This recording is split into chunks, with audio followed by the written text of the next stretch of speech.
Good morning. My name is Pastor Rick Whitesel. This is a redo of the class yesterday on the Book of God. We had some technical problems and it was easier to delete it and to start over. So we are in the part about part 4, the Kings.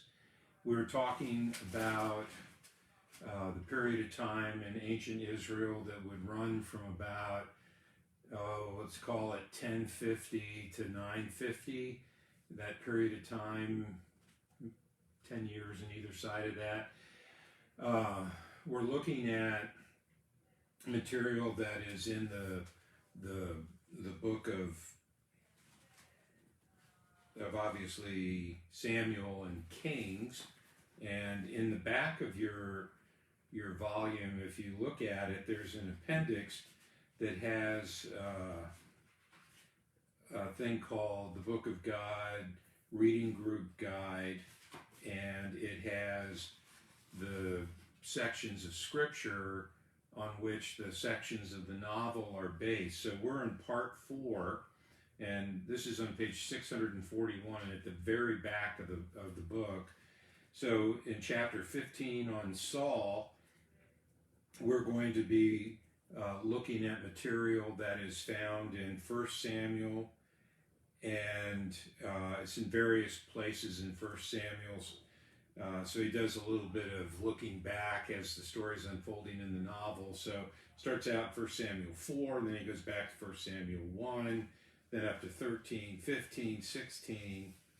When he gets over to David, he switches to 1 Samuel 24, and then, interestingly, the book of Ruth, which is a story about David's great-grandmother, and then it moves into 2 Samuel, and when we talk about, in chapter 12, about King Solomon, that's moving into 1 Kings. So if you want the exact chapters and verses, it's at the very back of your novel, and otherwise we are in part 4, chapter 15, beginning on page 177.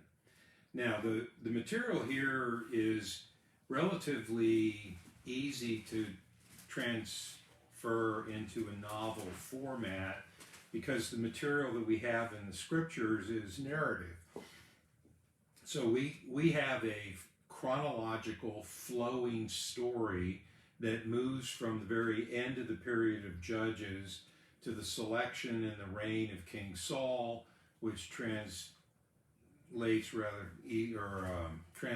into the story of David, who of course is the most interesting and the most important, and then to his son Solomon, and then from Solomon the whole thing falls apart in the beginning of the reign of Rehoboam, who ends up staying as king in Judah, but because he's an idiot, loses the northern 10 tribes as a territory.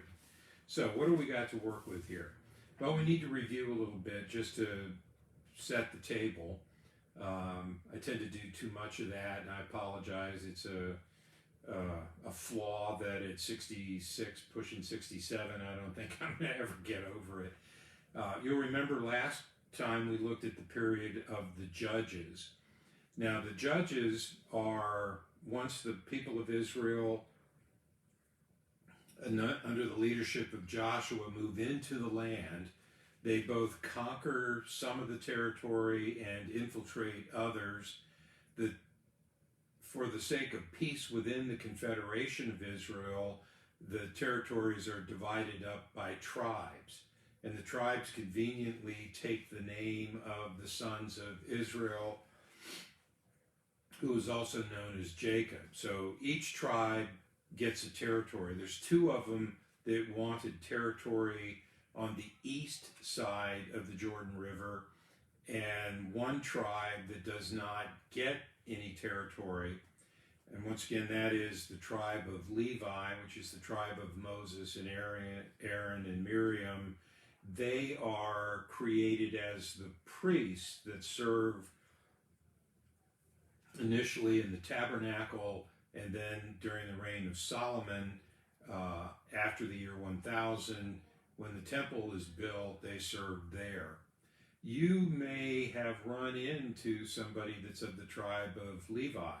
Anyone with the family name of Cohen or Levi, that is that priestly family, that tribe, and that's tracked. If you talk among the very serious, observant Jews, there is a hope of rebuilding the temple and the need, if that happens, to have the Levitical priesthood, and so they kind of keep an eye on them. I'll give you a case in point. There is now deceased, but a very famous, well, initially it was a poet and then a folk singer, and he dated Janis Joplin, for example. Leonard Cohen is his name. So Cohen was a Jew and went to Hebrew school and all that other kind of stuff. And he was, in his family, Cohens are priests, we're tracking this and so forth. If you go up on the internet now, on YouTube, and you type in Leonard Cohen concert in Israel, at the very end of the concert, Cohen stands there, and it was a concert in which he was trying to encourage an honoring of the people who died in the Arab-Israeli wars and working with a group that was trying to end those wars. War is bad, just bad thing. So at the very end, Cohen holds his hands up like this, and in Hebrew does the Aaronic blessing. May the Lord bless you and keep you. And when he gets to shed his peace upon you, the priest would push the peace onto the people. And then holding your hands like this is the letter Shem, which is in the blessing. And so as a Kohen, a priest, he was trained for that, and he did that at the end of the concert. And he's in Israel, where 3/4 of his audience at least speaks Hebrew as their native tongue, and that was not lost on them. They received that. There was an excitement. You can hear that in the crowd as it goes forward. So the tabernacle eventually becomes the temple. In that period, from the occupation up until the selection of Saul as king, the way that the country was ruled, there was this sense of we're one extended family. We have one God whom we worship in the tabernacle. And religion ebbs and flows over time, okay? So you got this going on where there would be essentially the people kind of falling away from strict adherence to the covenant that God gave through Moses, and the people would become enamored with ideas and so forth from the people around them in the geography and the territory. And you had Israelites not worshiping Yahweh, the God of Israel, but worshiping these other gods. And the whole, you lose your God and your whole society comes apart, and they would get themselves in trouble. And in the trouble, they would call upon the Lord for mercy and so forth. So there'd be this revival of the worship of Yahweh, and God would raise up for them a charismatic political military figure. The one that comes to mind right now, and he gets a chapter in the book, is Gibeon.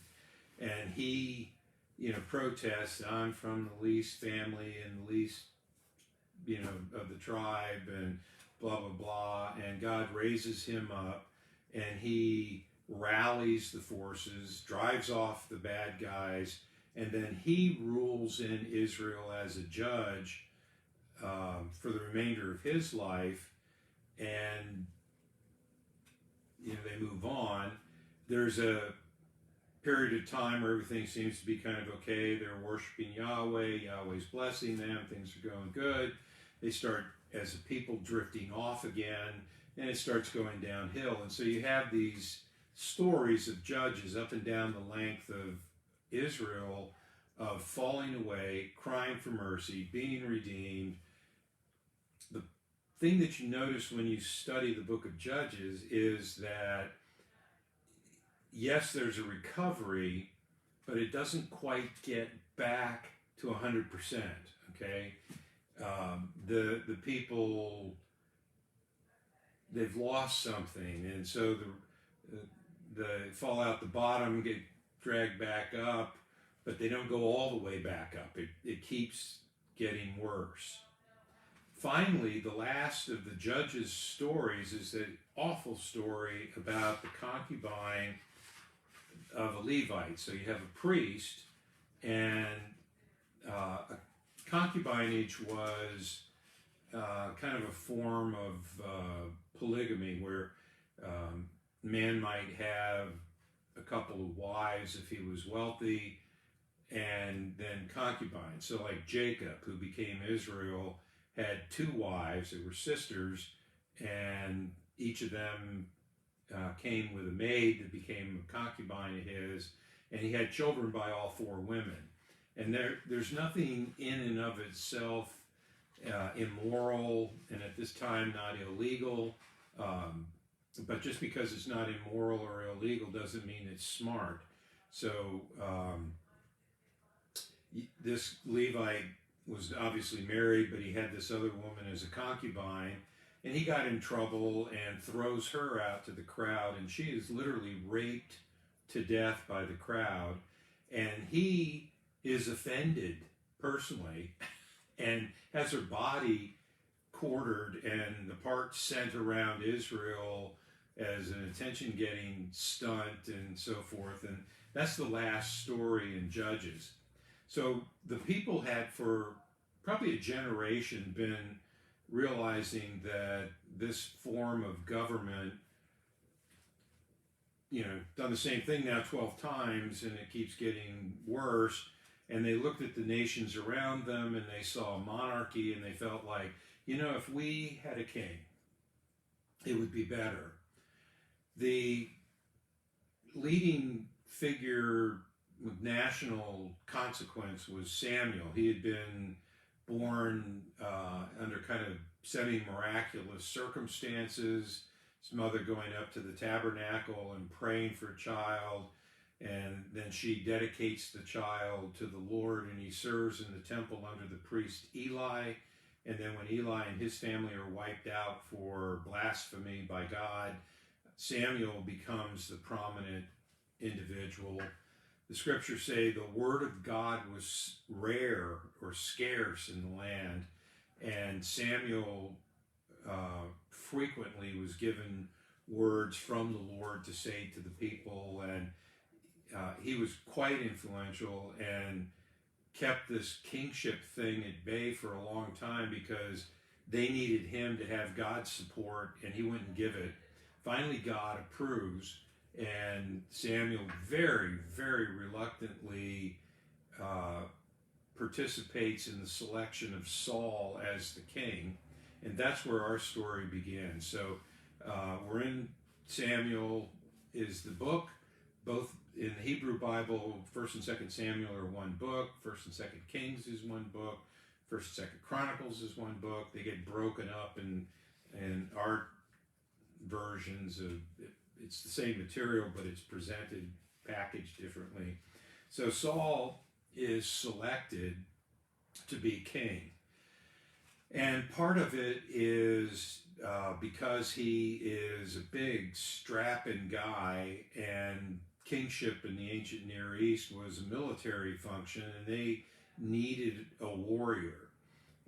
So Saul looks the part, and he is selected by God. Samuel anoints him. Then they have this great national assembly and casting of lots, and the lots publicly fall to Saul, and he is made king.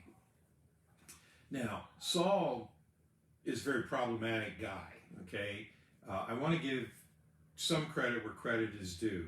There was no centralized government when he started. There was no army when he started. There were sort of standard operating procedures of levying troops from affected tribes and so forth. And Saul was able to convert that so that he had a standing army, and he was at war as soon as the weather broke in the spring until it got too cold and rainy to do anything more in the fall. And he was out at it fighting the Philistines along the coast, and Nabateans coming in off the desert, and anybody and everybody. And he hammers out a territory that provides a modicum of safety, physical security for the people of Israel. And he forms a government, and he's got a base that he operates out of where his family lives and so forth. And he's doing the work. His problem comes in that he's looking to the kingdoms around for role models of how am I supposed to act. And this is where he gets in trouble.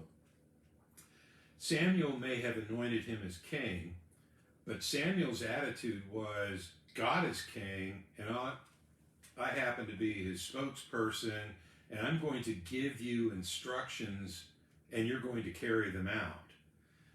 So Saul does at first. He depends heavily on Samuel at first, and then he starts looking at the kings in the neighboring territories and decides that he can do more. He even takes on religious functions. And I dwelt a little bit earlier on purpose about the Levite. The tribe of Levi handles the religion for the people of Israel. Everybody else has a personal, it's like you have sin offerings, thank offerings, weddings, and charity and all those kinds of personal things, but the public worship services and so forth are done by the Levites. God is very specific about the construction of the tabernacle, the vestments of the clergy, the actions of the clergy. Two of Aaron's sons decided that now this would look better if we added burning incense here, and God killed them. It's like, you shall fear the Lord your God. That should never be out of our mind. So Saul decides to take on priestly roles, doing sacrifices and so forth. And it all kind of comes to a head. And we read this in the novel where Amalek is the situation. God has declared that the city-state of Amalek is to be obliterated. And Samuel comes and he gives this instruction to Saul that everything dies. All right, this is holy war. And read a little bit, page 188. Then the word of the Lord came to Samuel at Ramah, which is a town in the hill country above Jerusalem. The Lord said, I repent that I made Saul king, for he has turned away from following me. He has not performed my commandments. So in the morning, Samuel was furious. In the morning he rose and he went forth to find the king. They told him that Saul had been victorious. They said that he had been making a triumphal procession northward, pausing at Carmel long enough to set up a monument to his accomplishments, and then passing on to Gilgal. So Saul's acting like an Oriental king. Nothing would have been surprising. And people would go, okay, it's the king. They told Samuel, too, that Saul had brought back proof and a personal trophy. The king of the Amalekites, Agag, was alive. So Samuel went to Saul at Gilgal, a day's journey for the old man. Saul saw him coming and went to meet him. He's a very important figure. Blessed be you to the Lord, he called, even as he strode to Samuel. Sir, I have performed the commandment. Amalek is punished. Samuel waited until the king came near, and then he said, what then is this bleating in my ears? Samuel said louder. Saul paused, still grinning. Samuel said louder, what is the lowing that I hear? Oh, well, Saul said, the people have brought some sheep and oxen back to sacrifice to the Lord your God. Stop, said Samuel. The rest, Saul continued, the rest we have utterly destroyed. Stop, Samuel cried. Do you want to hear what the Lord said to me this night? Saul began to blink rapidly, all his triumph suddenly gone. He drew a deep breath and said, say on. Samuel said, you are the head of the tribes of Israel. The Lord anointed you king. That same God sent you to destroy the Amalekites, to fight against them until they were consumed. Why didn't you obey the voice of the Lord? Saul said, but I did. I did what the Lord sent me to do. I only brought back Agag, and the people brought back the best cattle for a sacrifice here at Gilgal. Does the Lord delight in sacrifice as much as obedience? Samuel cried, his old eyes flashing, behold, to obey is better than sacrifice, and to hearken is sweeter than the fat of rams. But rebellion is as bad as sorcery, and stubbornness no less than idolatry.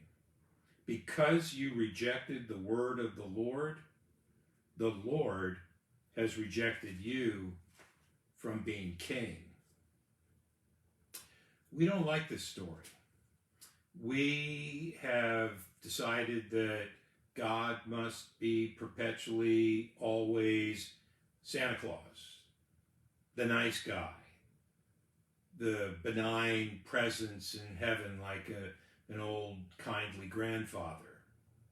Truth of the matter is, God is a very serious individual who must be taken seriously, and the point of the story is to obey. So, as the novel unravels, Saul continues to function as the king. Samuel, he kills Agag, and then he goes off. And what he does is he goes down to Bethlehem to Jesse, and he says, I'm going to be worshiping and sacrificing, and you and your sons join me. And so they do, because Samuel's a pretty big deal. It'd be like the Chief Justice of the United States showing up at your house and saying, hey, I'm going down to Starbucks for a coffee. Why don't you join me? You know, you kind of do. So he checks out each of the sons, and then there's 6 or 7 of them, and he turns to Jesse and he goes, I love this line, is that all the sons you have? And Jesse goes, no, I have one other. He's this runt. We call him David, which kind of means chief. He's out in the field watching the sheep. And so they say, get him. And there's a funny thing in the scriptures where it makes a point of saying that God does not look on outward appearances like men do. Saul was big, tall, handsome guy. And so the scripture is trying to make the point that God doesn't dwell on those things, that God's looking deeper into an individual, and says that David is a man after God's own heart. And then it says, and he was really handsome. So you could be a man after God's own heart and good looking. So he anoints David as king, and then he leaves. And this is kind of a scary thing to do, because there's another guy that thinks he's king. So what ends up happening is shortly thereafter there's a battle going on between Israel and the Philistines, who are Greek people living in city-states along the coast, who have been terrorizing the hill country for generations. It's kind of an ongoing war. And Saul's got all his troops lined up on one side of the valley, and the Philistines are all lined up on the other side. The tactics throughout the ancient period was massed together, interlocking shields and spears and so forth, with supporting people with slings, long leather strap, one end tied to your wrist, little wider spot in the strap in the middle where you put the projectile or rock, and you held the long loose end of it in your hand. And they still do this today. You can see it in the news periodically.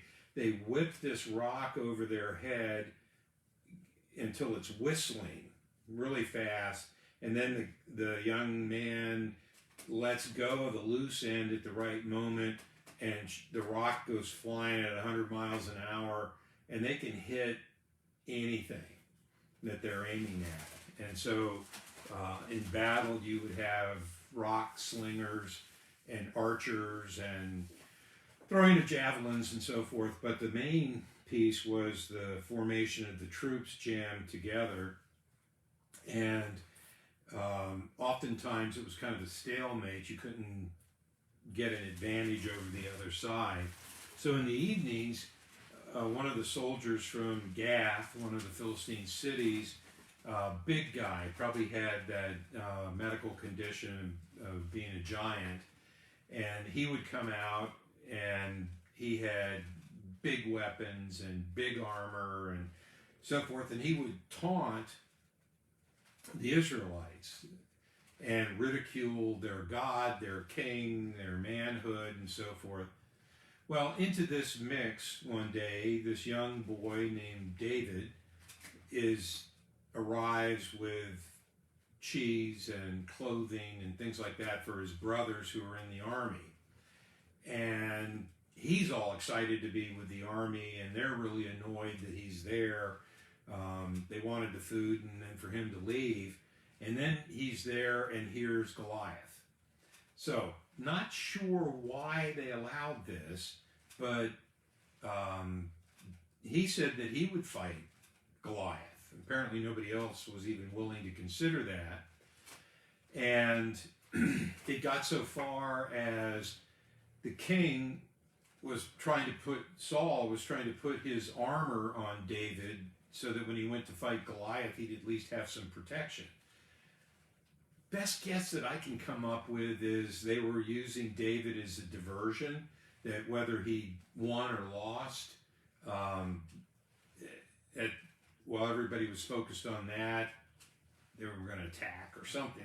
There had to be some kind of a reason to allow this boy to go out there, but he did. And as he approached, he got to the creek in the middle of the valley, and he picked up 5 smooth stones and put them in his little pouch and strode toward Goliath, who of course was insulted that they were sending an unarmored boy, didn't even shave, out against him, and he screamed, "What am I, a dog?"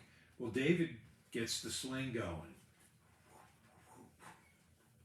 And being a good shepherd, he can hit what he's aiming at, and he nails Goliath right between the eyes with one of these rocks, and the guy goes over like a tree falling. Bam! David runs up, takes Goliath's own sword, and cuts his head off. If you want a really good visual image of this, the flag of the state of Virginia in the middle of it has a young David standing there with his foot on Goliath's chest, sword in one hand, holding up his head in the other one, and the state motto is "Sic semper tyrantus," may it always be so to tyrants. So the Israelites drive the Philistines away, and Saul brings this boy into his own personal entourage, and he's now sitting at the king's table, palling around with the king's children, and he brought his harp with him because that was the other thing he was good at, was the harp. He played and made music. We have many, many, many of his songs in the scriptures. Perhaps you've heard the one, "The Lord is my shepherd, I shall not want. He maketh me to lie down in green pastures." Well, David was so good into music, Saul was tormented by, the scripture says, an evil spirit, and they would bring David in who'd play the harp, and between his singing and his playing, that would allow the king a modicum of peace. And so David has now been anointed and introduced to the court of Israel. So as he grows up, he is training with the army. He's going out on raids. He starts leading raids on his own recognizance. He is best friends with Saul's oldest son, Jonathan. They become blood brothers. You remember when we talked about Abraham entering into a personal covenant with Yahweh, with cutting those animals in half and making kind of a corridor of death, and the smoldering pot came in one side and Abraham in the other, and they entered into this most profound personal covenant, and David and Jonathan had that kind of a covenant. They made that covenant amongst themselves, and David was wildly popular. He was very successful. He was handsome. He was charming. He could sing and play, music and so forth. So he's kind of a cross between a pro athlete and a rock star, all rolled into one guy. And when the army would come back in the fall from their campaigning, all the young women in Israel, you remember back when the Beatles were a big thing, and the girls would stand up front and scream their fool heads off and so forth. Well, when David came back, the girls would be screaming and singing and dancing and singing, Saul, the king, has killed his thousands. David has killed his 10,000. So they were elevating David 10 times higher than the king, and Saul, in his being rejected by God and his mental condition and so forth, throwing jealousy in on top of that was not a good thing. David and Saul fell out, and Saul tried one time, he grabbed a javelin and threw it at him when he was playing, and it went so close that it went between David's skin and his tunic and pinned him to the wall. It was that close of a throw. Saul was trying to kill him. So David told Jonathan about it, and he said, tell your dad that I went down to Bethlehem to a family religious service, and I'll be back in a few days. So at dinner that night, Saul's immediately, where's David? And Jonathan tells him, and he goes into a rage. Now, Saul's not stupid. Once upon a time at a family religious event in Bethlehem, Samuel had anointed David as king. So Saul's a little annoyed about this, and there's a scene where Jonathan's pretending like he's shooting archery, and it sets up a talking with David, and he says, you got to get out of here, man. Now, I forgot to mention one of the young girls that fell really madly in love with David was Jonathan's sister, Micah, and David and Micah were married. So David ben Jesse from Bethlehem is blood brothers with the crown prince, and the husband of the princess, Saul's his father-in-law, and so he leaves, goes down into Judah, into the wilderness, and Saul's after him. There are these stories that are throughout the novel and the Bible of Saul hunting David, and there are a couple of close encounters. David's trying to prove his innocence and so forth. Well, eventually Saul and Jonathan are killed on Mount Gilboa up in the north. It's kind of an interesting thing. David curses Mount Gilboa that it neither rain nor dew on that mountain, and to this day you drive up there and there's this bald hill, and it's like, oh, that's Mount Gilboa. There's nothing of substance growing on that hill. It doesn't get any kind of rain or anything. But David mourns the loss of Saul. He is elevated from a local warlord to king in Judah. For 11 years, before the 10 northern tribes put together a delegation, and they come and they ask David to become their king. And then he is, for 30 years, 29 years, he is king of all of Israel. The novel then moves into the chapter on David, and it tells the story of him being bored and walking on the walls of the palace one night when he should be out campaigning, and he sees this woman named Bathsheba, and she is in the ancient Near East, because of the temperatures and so forth. Everybody did everything on the roof of their house because you got a breeze. And so this woman was taking her bath on the roof, and David's on a higher wall and looking down, and he sees her, gets her up to the palace for dinner. One thing leads to the next, and she's pregnant.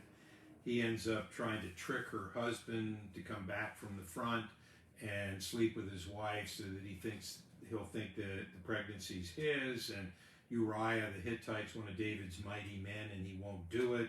And so David sends him back to General Joab with a note saying, commit this guy and his company to the front, pull everybody back and lead them. And so Uriah and his entire command are killed to cover up David's adultery. Well, David is confronted by the prophet Nathan over this, and ultimately the child dies. Bathsheba is married to David and stays with him to the end of his life. They have other children together, and one of them is Solomon. So when David got old, two things of note. One, he wanted to build a temple, and the prophet Nathan again came to him and said, you're a man of blood, God won't allow it. And so David hires the architects, buys the raw materials, prefab stuff. It's all ready to go except not assembled. He leaves that for his successor. There's maneuvering among his many, many, many children. He had 4 wives and hundreds of concubines, which are kind of a second-class wife. This is not sexual stuff gone awry. This is ancient Near Eastern politics. You would marry into a family, and it was a political bond, that everybody understood. So when David was approaching death, he ended up picking Solomon as his successor, and he had him crowned and anointed and so forth, and had Zadok, the high priest, and the general of the army, and all of his cabinet and so forth with him in order to secure the succession. Solomon comes to the throne, and he's given an opportunity by God to ask for anything he wants. Now, it would have been normal and prudent for him to say, I'd like the death of all my brothers, thank you, so that I don't have to have this threat of civil war. And he doesn't ask for that. He doesn't ask for the defeat of the Philistines or whoever. He asked God that God would make him wise so that he would be a good ruler for the people of Israel. And God's pleased with his prayer. Solomon ends up building the temple, probably the most significant thing in his reign. And there's a fantastic description of the dedication of the temple.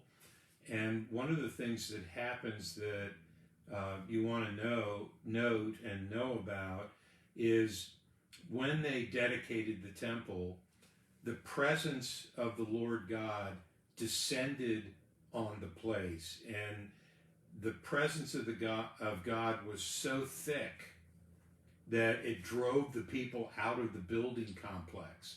And this is huge. If you look at a photograph or whatever of Jerusalem today, you'll see the Muslims have built a shrine on top of the threshing floor that was where the Holy of Holies was located, we think.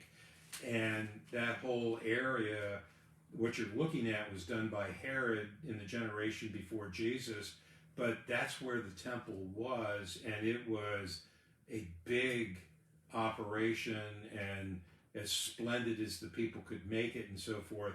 But the presence of God descended on the Holy of Holies, the center room of the temple where the Ark of the Covenant was placed, and they call that presence the Shekinah, the glory of God.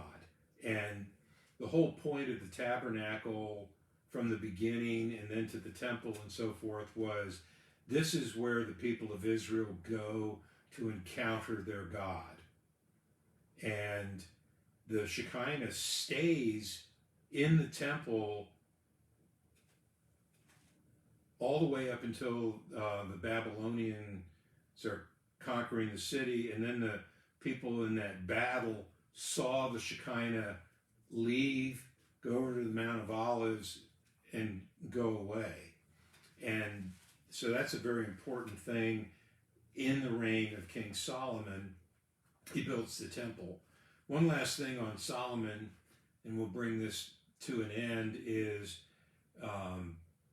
he was reputed to be very wise. He had lots of treaty alliances, so he had hundreds of wives and concubines, probably over 1,000 women all total. People like the Queen of Sheba, which is Ethiopia, traveled to Jerusalem to meet him. And he was a great builder. He had palaces and fortifications and so forth, all of this in addition to the building of the temple. And in order to do that, you have to have cash, which is got from the people by taxation. And Solomon did it one better. He had a institution called the Korban, and every able-bodied Israelite male above a certain age had to do like a month's manual labor for the government as a tax. So every year you were going to be part of a work detail for one of Solomon's projects, whether it's the fort at Megiddo or the temple or whatever.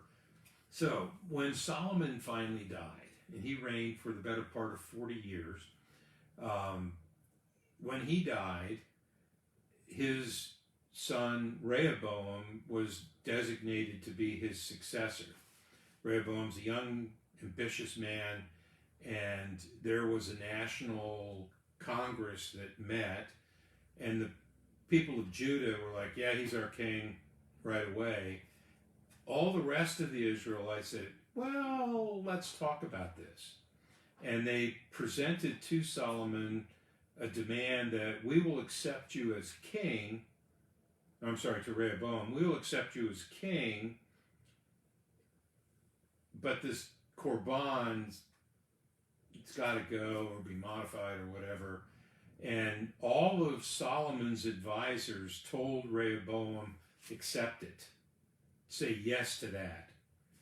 All of Rehoboam's playmates that he grew up with and stuff was like, no, man, this is where you show him how tough you are.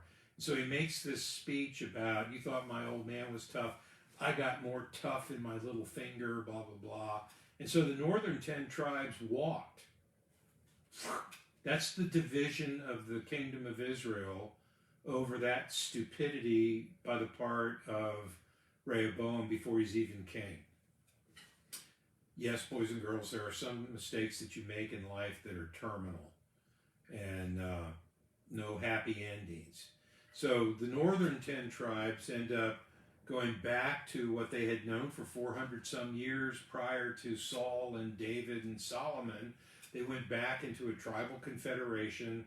Eventually there was a strong man became a king. We know about Ahab and his Phoenician wife Jezebel and so forth. The people in the northern kingdom end up being called Samaria after the capital city. The Israelites in the southern kingdom, Judah, Benjamin, and the Levites, are called Judah, and Jerusalem is their capital, the temple is there, and so forth. So that's the big division. And next time we will move into part 5 that Wangren has labeled as the prophets. And just to set the stage, a prophet is someone we've seen like Samuel or Nathan. We're going to meet these prophets. They are individuals who speak truth to the powerful.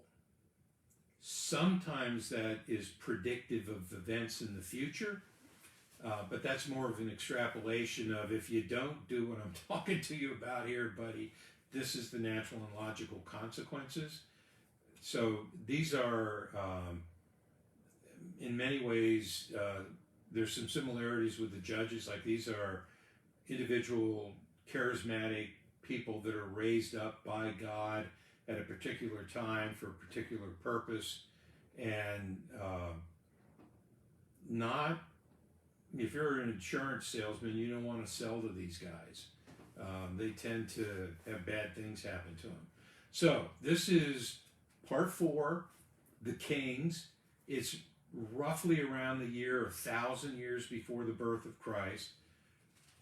Saul comes first. He rules for about 40 years. Then there's David, who's got the 11 and 29 or 30 years where he's king of the whole thing. Another 40 years with Solomon, and then the kingdom divides. Okay? So, very short period of time with the United Monarchy, but that's what we talked about here with Wangren. And next week we will pick up with the divided kingdom, and we'll talk about the prophets. Thanks for joining us.